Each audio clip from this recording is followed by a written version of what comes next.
अस्सलामुअलैकुम, आदाब। आप सबका इस्तकबाल है, खैर मक़दम है आपके अपने यूट्यूब चैनल शजर एकेडमी पर। उम्मीद करते हैं आप सब अच्छे होंगे, आप सबकी तैयारी अच्छे से चल रही होगी, आप लोग अच्छे से पढ़ाई कर रहे हैं।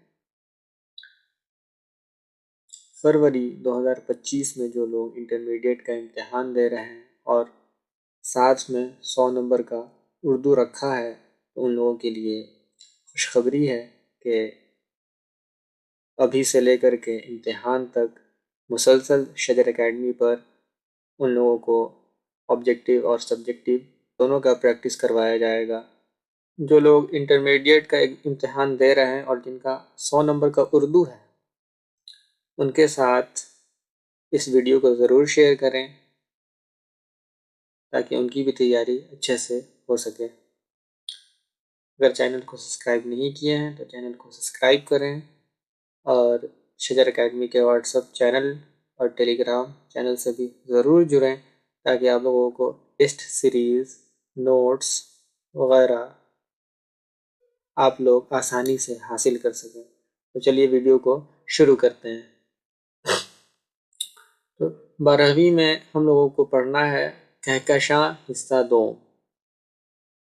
तो कहकशां हिस्सा 2 में जो सबसे पहला चैप्टर है, जो सबसे पहला सिन्फ दिए हुआ है, वो है खाका।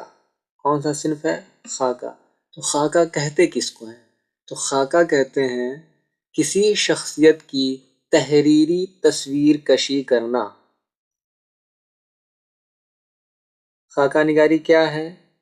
कोई शख्सियत है, उसके बारे में हम लिख रहे हैं, उसी को क्या कहते हैं? खाका निगारी। यानी कि लिख करके तस्वीर बनाना। एक होता है फोटो खींच करके, या जैसे हम लोग ड्राइंग वगैरह बनाते हैं, एक तस्वीर बनाते हैं, वो एक दिखता है कि हाँ तस्वीर बनाया गया है। एक हुआ जिन किसी शख्सियत के बारे में हमने लिखा, अब पढ़ने वाले के जहन में उस तहरीर को पढ़ करके जो तस्वीर बनेगा, उसी को ही क्या कहते हैं? खाका कहते हैं। ठीक है। तो खाका क्या है? किसी शख्सियत की तहरीरी तस्वीर कशी करना क्या है? खाका है। तो किनका खाका पढ़ना है? तो मिर्ज़ा फरहतुल्लाह बेग का लिखा हुआ खाका है। कौन सा खाका है? नज़ीर अहमद की कहानी। किसने लिखा है? तो मिर्ज़ा फरहतुल्लाह बेग ने लिखा है। तो इसी पे आज हम लोग ऑब्जेक्टिव क्वेश्चंस यानी कि मारूजी सवालात देखने वाले हैं। पहला सवाल है, किसने फरहतुल्लाह बेग की बिस्मिल्लाह कराई? एक चीज़ और आप लोगों को बताता चलूँ कि सवाल पूछ लेने के बाद आप लोग वीडियो को पॉज करेंगे, उसके बाद कम से कम 20 सेकेंड 30 सेकेंड उस क्वेश्चन पे आप लोग, उस सवाल पे आप लोग वक्त देंगे। उस सवाल पे वक्त देंगे, खुद से सॉल्व करेंगे, उसके बाद उसका सॉल्यूशन देखेंगे या आंसर देखेंगे। सवाल पूछ लेने के बाद या सवाल पढ़ लेने के बाद आप लोग वीडियो को पॉज करेंगे, उसके बाद आप लोग खुद से सवाल को हल करेंगे, उसके बाद देखेंगे, वीडियो को फिर प्ले करेंगे, उसके बाद देखेंगे कि आंसर आपका सही है या गलत। सही है तो बहुत अच्छी बात है, आपकी तैयारी बहुत अच्छी चल रही है। अगर गलत हो जाए तो घबराने की बात नहीं है, आप लगे रहिए, तैयारी करते रहिए। 1 महीने का भी वक्त है, अच्छी खासी तैयारी आपकी हो जाएगी, इसलिए घबराने की ज़रूरत नहीं कि गलती हो गई। और जिनका सही हो रहा है उनको ओवर कॉन्फिडेंस पे भी नहीं आना है कि हाँ मेरा तो सही हो रहा है, हम तो मेरा तो गलत हो ही नहीं सकता। नहीं, एग्ज़ाम में कभी कभी सिली सिली मिस्टेक भी होता है। आपने सवाल सही हल किया लेकिन OMR शीट आप गलत भर देंगे तो वो आपका फिर गलत हो जाएगा। उसी तरीके से क्वेश्चन लिखा कुछ रहता है, जल्दबाजी में कुछ और पढ़ लिया, इसलिए ओवर कॉन्फिडेंस भी नहीं होना है और अंडर कॉन्फिडेंस भी नहीं होना है। ठीक है। जिन लोगों का सही हो रहा है बिल्कुल अच्छी बात है, और जिन लोगों का सही नहीं हो रहा है वो लोग ध्यान दें, 1 महीने का वक्त है, उन लोगों का भी अच्छा हो जाएगा। हाँ, तो चलिए सवाल को शुरू करते हैं। पहला सवाल है, किसने फरहतुल्लाह बेग की बिस्मिल्लाह कराई? पहला ऑप्शन है सैयद अब्दुल्ला, दूसरा ऑप्शन है सैयद वलीउल्लाह, तीसरा ऑप्शन है सैयद अहमदुल्ला, चौथा ऑप्शन है सैयद हशमतुल्लाह। चलिए आप लोग वीडियो को पॉज कीजिए और सॉल्व कीजिए। तो इसका सही जवाब हो जाएगा सैयद वलीउल्लाह।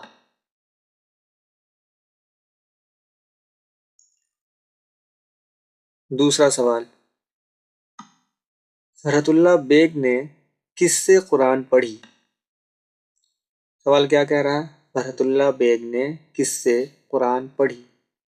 पहला ऑप्शन है इसका मौलवी शमसुद्दीन, दूसरा ऑप्शन है मौलवी चिरागुद्दीन, तीसरा ऑप्शन है मौलवी कमरुद्दीन, चौथा है इनमें से कोई नहीं।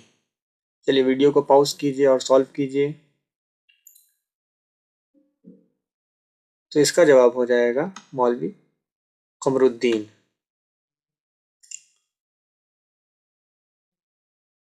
तीसरा सवाल, फरहतुल्लाह बेग ने इंटरमीडिएट की सनद कहाँ से हासिल की?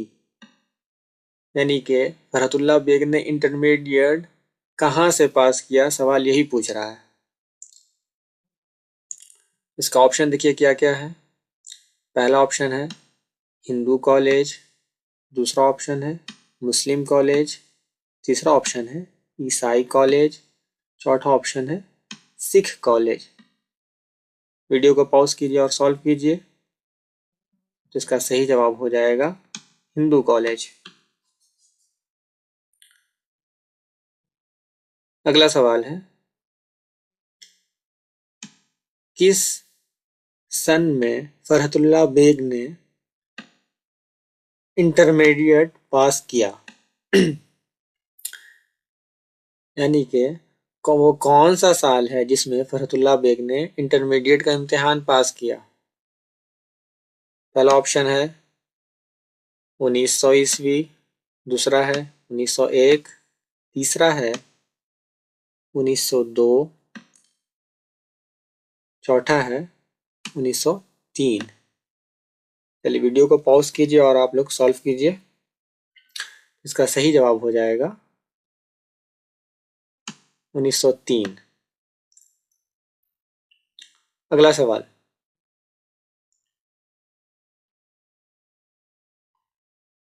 मिर्जा फरहतुल्लाह बेग ने जुडिशियल इम्तिहान कब पास किया? यानी कि जो जुडिशियल का जो इम्तिहान होता है वो मिर्जा फरहतुल्लाह बेग ने किस सन में पास किया था? तो इसका ऑप्शन है 1908, 1910, 1912, 1914। चलिए आप लोग इसका आंसर कीजिए।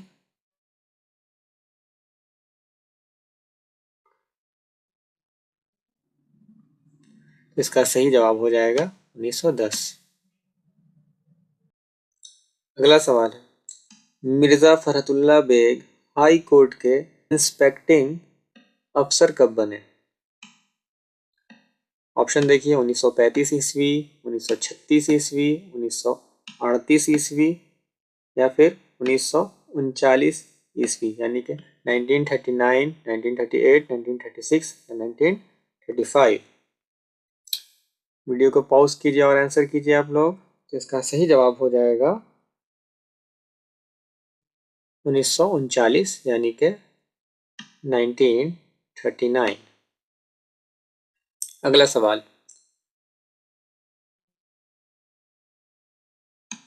फरहतुल्लाह बेग की शादी कब हुई? पहला है 1904, दूसरा 1906, तीसरा 1908, चौथा 1910। चलिए वीडियो को पॉज कीजिए और आंसर कीजिए आप लोग।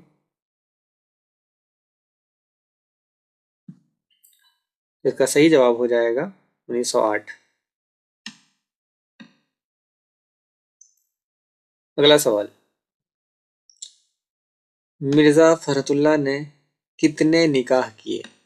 यानी कि टोटल कितनी शादी मिर्जा फरहतुल्लाह बेग ने की? 1, 2, 3 या फिर 4। तो इसका सही जवाब हो जाएगा 2। अगला सवाल, फरहतुल्लाह बेग का इंतकाल कब हुआ? यानी कि किस साल फरहतुल्लाह बेग ने वफात पाई?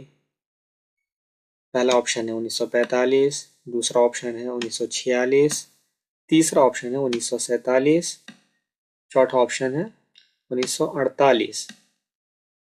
चलिए वीडियो को पॉज कीजिए और आप लोग आंसर कीजिए। इसका सही जवाब हो जाएगा 1947 यानी कि 1947। अगला सवाल, नज़ीर अहमद की कहानी किसने तहरीर की? फरहतुल्लाह बेग ने, अब्दुल्ला बेग, असदुल्ला बेग या फिर खलीलुल्लाह बेग? बिल्कुल आसान क्वेश्चन है ये। इसका सही जवाब क्या हो जाएगा? नज़ीर अहमद की कहानी किसने तहरीर की? तो फरहतुल्लाह बेग ने तहरीर की। अगला सवाल है, मिर्ज़ा फरहतुल्लाह के जद अमजद मिर्ज़ा फजल बेग कहाँ से हिंदुस्तान आए? यानी कि मिर्ज़ा फरहतुल्लाह बेग के जो आबा व अजदाद हैं वो कहाँ से हिंदुस्तान आए थे? तो पहला ऑप्शन है तुर्की, दूसरा है बदख्शां, तीसरा है ईरान, चौथा है अरब। इसका सही जवाब है बदख्शां, जो कि पाकिस्तान में है। इसका सही जवाब क्या है? बदख्शां। अगला सवाल,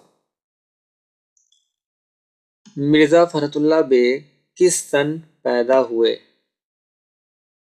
पहला है 1880, दूसरा है 1885, तीसरा है 1846,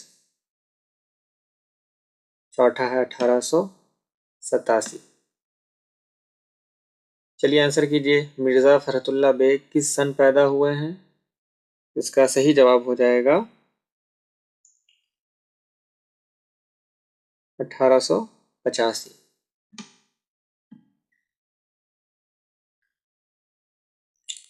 अगला सवाल, मिर्ज़ा फरहतुल्लाह बेग के वालिद का नाम क्या था? यानी कि जो फरहतुल्लाह बेग हैं उनके वालिद का क्या नाम था? असदुल्ला बेग यानी कि मिर्ज़ा असदुल्ला बेग, मिर्ज़ा अब्दुल्ला बेग, मिर्ज़ा सुरूर बेग या फिर मिर्ज़ा हशमतुल्ला बेग? चलिए आप लोग इसका जवाब दीजिए। इसका सही जवाब हो जाएगा मिर्ज़ा हशमतुल्ला बेग। चलिए बढ़ते हैं अगले सवाल की ओर। मिर्ज़ा फरहतुल्लाह बेग की वालदा का नाम क्या था? मुसर्रत जहां बेगम, मुशर्रफ जहां बेगम, नूर जहां बेगम या फिर दरख्शां बेगम? इसका सही जवाब हो जाएगा मुशर्रफ जहां बेगम।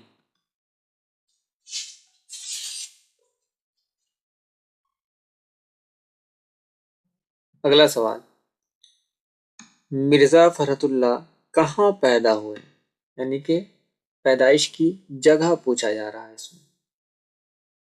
मिर्ज़ा फरहतुल्लाह बेग कहाँ पैदा हुए? देखिए ऑप्शन क्या क्या है, दक्कन में, दिल्ली में, लखनऊ में या फिर हैदराबाद में? तो फरहतुल्लाह बेग दिल्ली में पैदा हुए हैं। कहाँ पैदा हुए हैं? तो दिल्ली में। अगला सवाल है, वालदा के इंतकाल के वक्त फरहतुल्लाह बेग की उम्र क्या थी? यानी कि जब फरहतुल्लाह बेग की वालदा का इंतकाल हुआ तो फरहतुल्लाह बेग की उम्र क्या थी? 8 दिन, 10 दिन, 12 दिन या फिर 15 दिन? इसका सही जवाब हो जाएगा वालदा के इंतकाल के वक्त फरहतुल्लाह बेग की उम्र 10 दिन थी। कितने दिन? 10 दिन। ठीक है, देखिए यहाँ पे फरहतुल्लाह में नुक्ता मिसिंग है। ठीक है, अगला सवाल, वालदा के इंतकाल के बाद फरहतुल्लाह बेग की परवरिश किसने की?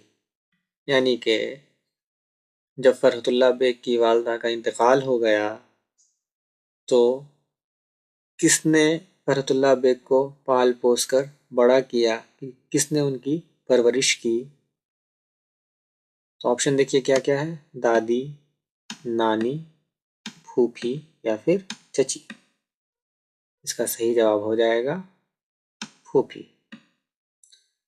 अगला सवाल है, जिन्होंने फरहतुल्लाह बेग की परवरिश की उनका नाम क्या था?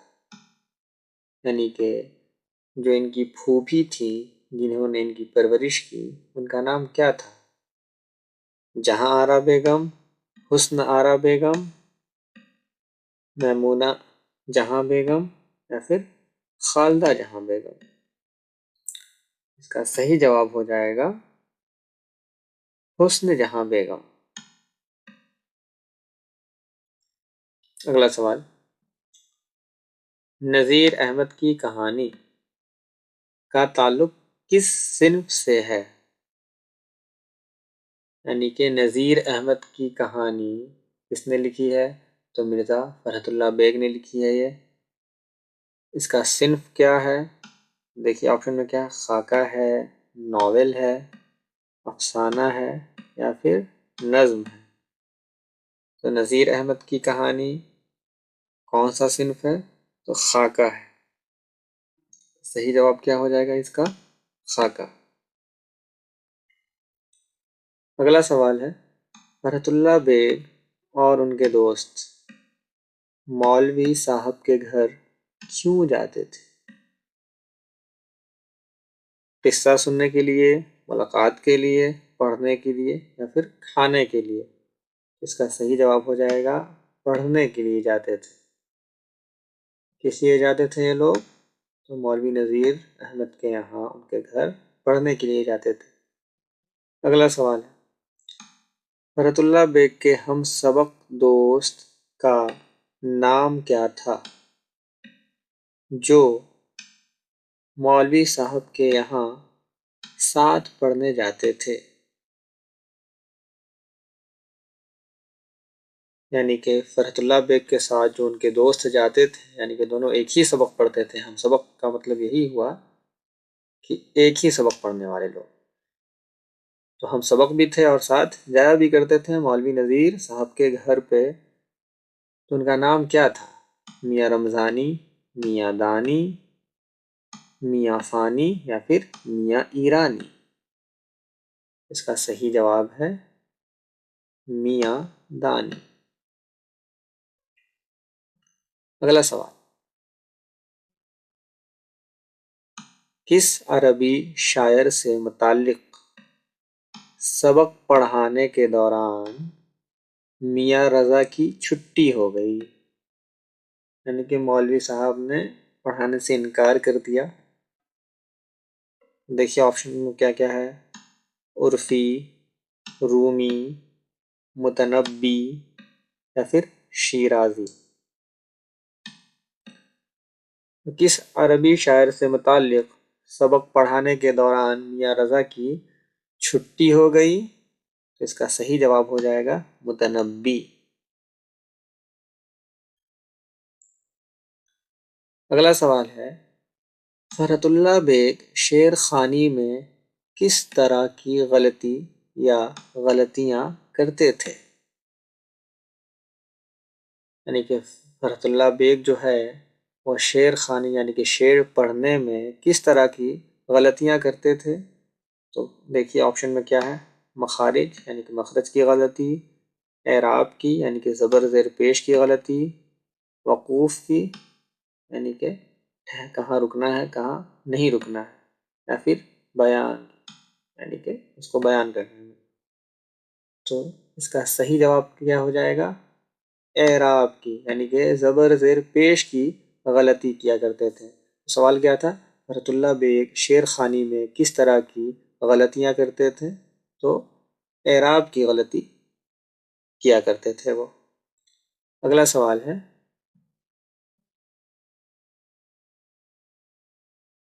मिर्ज़ा के मज़ामीन, कौन मिर्ज़ा? यानी कि मिर्ज़ा फरहतुल्लाह बेग की बात हो रही है यहाँ पे। मिर्ज़ा के मज़ामीन, मज़ामीन फरहत कितनी जिल्दों में शाये हुई? यानी कि मिर्ज़ा फरहतुल्लाह बेग का जो मज़ामीन है, मज़ामीन फरहत के नाम से, वो कितने जिल्द में शाये हुई है? देखिए, पहला ऑप्शन है 5 जिल्द, 2 जिल्द, 7 जिल्द या फिर 8 जिल्द। इसका सही जवाब क्या हो जाएगा? 7 जिल्दों में। तो आज का ये सवाल जवाब का जो सीरीज़ था वो ख़त्म होता है। करते हैं कि आप लोगों को वीडियो अच्छा लगा होगा। वीडियो अच्छा लगा हो तो उसको लाइक करें और अपने दोस्तों के साथ शेयर करें जो कि फरवरी में 12वीं यानी कि इंटरमीडिएट का एग्ज़ाम दे रहे हैं और उनका 100 नंबर का उर्दू है, तो उनके साथ ज़रूर शेयर करें। मिलते हैं हम लोग नेक्स्ट वीडियो में। तब तक आप लोग अपना ख्याल रखें, अच्छे से पढ़ाई करें। आप लोग कमेंट करके ज़रूर बताएं कि आप लोगों का खुदा कितना सवाल हाफिज़, सही गुड हुआ। बाय। शुक्रिया।